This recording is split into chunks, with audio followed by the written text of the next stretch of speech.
Welcome back, guys. Another video today. An unexpected delivery. I got this from Marcos over at Collector's Own. If you want to check him out, definitely do that. Link in the description below. Check out his Facebook group because in there are a pile of discounts all the time, discount codes, and anyways, just check out his group. Marcos is a stand-up dude, and you can get statues from him, hot toys, 6-scale figures, all artwork, all kinds of stuff. It's got all the stuff. So anyways, he messaged me and he says, "Hey man, I got your statue." And I'm going, what statue are you talking about? He goes, "Your Fett statue." I said, "What Fett statue?" So evidently I ordered this and forgot about it because for whatever reason. But so I've got it here, unboxed it. You guys saw some of that. And I've had it for a few days now. And my initial reaction, I must be honest with you guys, my initial reaction was not all that favorable. It just wasn't. But I wanted to give it a couple days. It's like that's my initial reaction. Let me give it a couple days. Let me have it in the background, sitting back here, and just let's tap the brakes for a second. Let's see what thoughts are. So I've had it for a few days now, and I figured now's a good time to discuss said statue. So this is the Boba Fett from The Mandalorian, where Mando, he comes back in, rescues Mando, gets his armor, and the whole, anyways, it's the whole thing. It's pretty cool as far as the scene goes. The statue, on the other hand, as much as I want to like it, it's got some flaws. Okay, so let's talk about the good parts about this statue first. Let's talk about that. The pose, I think, is solid. I think it's a good pose. In fact, if you have the Hot Toys version of this, or any I guess pretty much this one, because I happen to have it over here. This is a good pose to have your Fett in if you so choose to.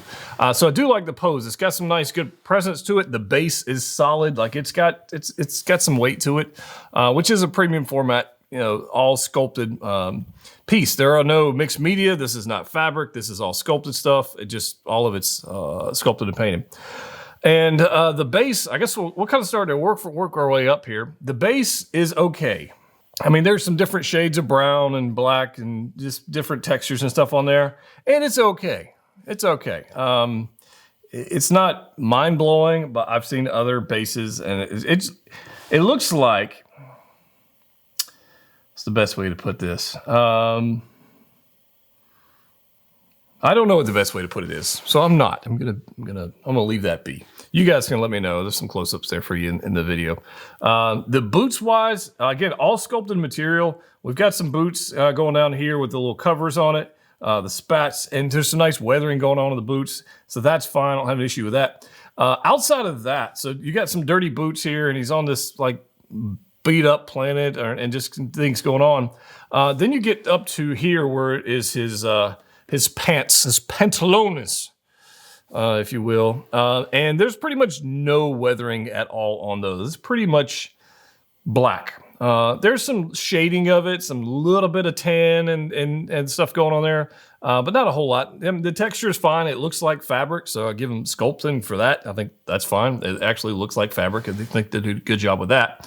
This piece right here is an attachment. I couldn't figure out where the hell to put it in the unboxing, so I figured that out.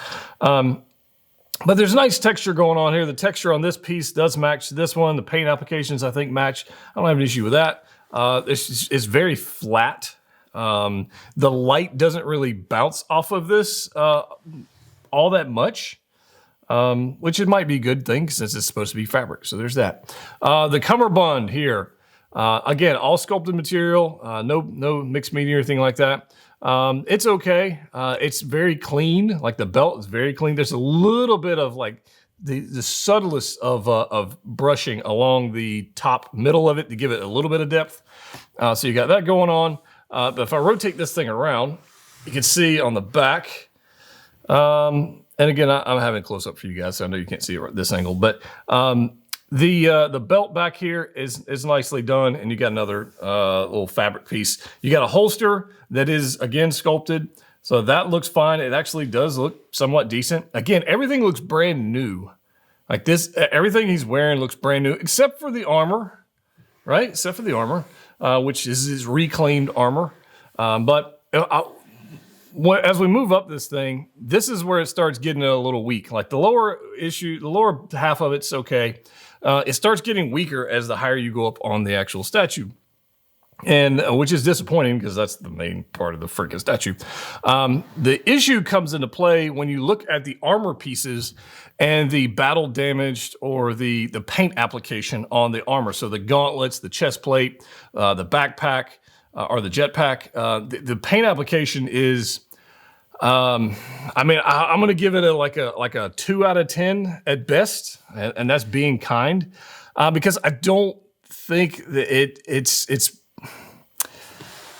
What's the best way to say this? I've been thinking about this. It looks like they took a metallic Sharpie with a fat tip on it, and they literally just took a Sharpie and painted the weathering on the armor.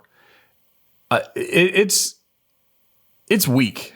And for a premium format statue, and for a $600-$700 piece, right? It's not cheap. Hot Toys did a better job on their 1/6 scale. They did a better job on the weathering and paint application on their 1/6 scale figure than this particular piece is done on 1/4 scale, which is not the way it's supposed to be. The 1/4 scale is supposed to be better paint applications, supposed to be higher quality, supposed to be more realistic, and it's just not the case in this particular statue. The paint application, specifically the gauntlet, is egregious to say the least. The gauntlet is just absolutely ridiculous. The chest plate, again, it literally looks like somebody took a Sharpie and just went in there and drew some stuff on there. There's no artistry in that. It's pretty bad. But the texturing on the undersuit, that looks okay. There's texture on the shirt, but there's little to no paint applications going on there that I can see. And then if we move around to the back of the jetpack, which is really where it gets very strange as far as the weathering goes, and I don't understand the artistic choice on this. Again, we've got the Sharpie weathering application, but we got these weird dots on the actual jetpack that I don't understand what they're supposed to be. It's strange. The coloring on the jetpack is nice as far as the green and the yellow and the oranges and everything. I think that's fine. It's a little more teal greenish than the Hot Toys version, if you happen to have that, but it's not terribly noticeable. It's not crazy. The head sculpt, I think, is actually okay. It's not a 10 out of 10 to Morrison. I think Hot Toys did it better in 1/6 scale if you have their Boba Fett 2-pack, or if you got the Boba Fett on Throne. That head sculpt is light years better than this one, which is, again, disappointing because this is a 1/4 scale, double the cost, almost triple the cost if you get the figure itself. And the head sculpt is just not, it's just not there. The paint applications are, I'd give it like a 6 out of 10. Like the Hot Toys one, just sets a higher bar. And I feel like for a premium format, if you're going to call it premium, then it should be premium, in my opinion. But I don't particularly, like, the sculpt is okay. The likeness, I think, is there. I think it's okay. The paint application is, again, I give it like a 6 out of 10. So overall, you're going to get two head sculpts. It's pretty much the only switch out. So you're going to have a unmasked or unhelmeted version, and I'll pop that off for a second. And we'll pop on the helmet. Of the two, I'm probably leaning towards the head sculpt because the helmet also suffers from the same Sharpie paint application. But I guess it's good to have options, right? It's good to have options. So there's that. Hot Toys is producing a 1/4 scale repainted armor Fett. I'm curious to see how that's going to compare to this, because the 1/4 scale Hot Toys version of Vader is unbelievable. The Mando obviously doesn't have head sculpt, but eventually maybe we'll get one. But the 1/4 scale Fett from Hot Toys, I think, is going to blow this out of the water. And in addition to that, I think it's going to have a better the all black suit, which I think looks better for Fett, anyways. But that's my thought on this thing. Could I recommend it? If you got it on a heavy discount and you're a huge Fett fan, then yeah, pick it up. But would I pay full retail for it? I wouldn't recommend it because I just don't think it's that high of quality of piece compared to a 1/6 scale figure from Hot Toys that we already have. Yeah, I just I think the paint application lets it down. The pose I like. I think it's cool, but the paint application is weak at best. So that's my thoughts on it. But what are your thoughts? I mean, it's just my opinion. I paid for this. I didn't get it for free.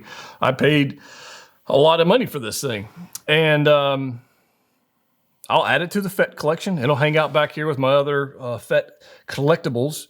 But given the choice between the Hot Toys one, which is not even released yet, or this, as far as quarter scales, Hot Toys is a safer bet. You're going to get movable parts. You're going to get switch outs. You're going to get a cool diorama base. I think that's a cool piece. But that's just my opinion. What are your guys' thoughts? Let me know in the comment section down below. As always, if you haven't already subscribed to the channel, please do so. We got more stuff coming. Giveaways in December. Lots of fun stuff. Collect what you like.